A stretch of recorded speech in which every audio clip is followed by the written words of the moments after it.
A new study now showing that the drinking water in Chicago has very high amounts of toxic lead. This isn't all that surprising, seeming that this situation is popping up in cities and towns across the country because of failed infrastructure. Now, we've talked about Flint, we've talked about other areas, but in Chicago specifically, this is an area that in the beginning, in terms of laying the city's piping and all the water lines, they were using lead piping. Sometime in the mid-'80s, I believe, they banned this. The thing is this, all the lead pipes are still there, still being used.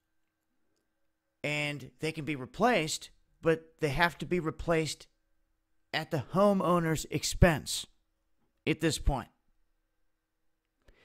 So Rahm Emanuel did something in trying to get some $500 million together for this. Is that enough? Where did that money go? What has happened with it? Not sure. What I do know is that people out there can start testing on their own, and this is something that I've been doing for some time.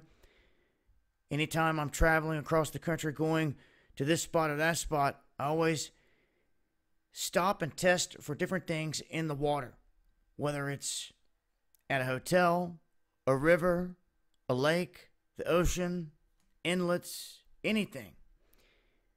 Water outside of certain places that we've suspected could have high radiation, like I've drove all the way to St. Louis to the underground waste that's buried there, along with an underground fire that is burning, smoldering underneath there, still to this day, ongoing.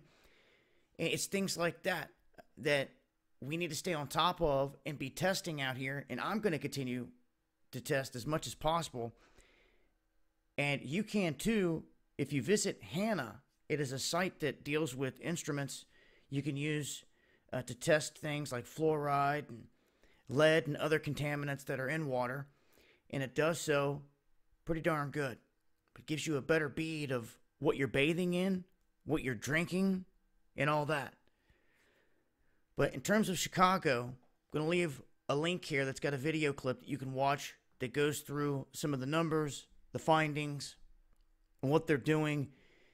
And what brought this all about was they urged people across the area to start testing their water themselves. And when they did, the results that came back were pretty alarming. And out of the thousands that they had tested, roughly 3,000 people, a little less than that, 70% contained high levels of this brain-damaging metal. So a heads up, I will leave a link and I will continue to update as we come across these findings. If you got anything you want me to report on, let me know. Dabu7yahoo.com. Much love.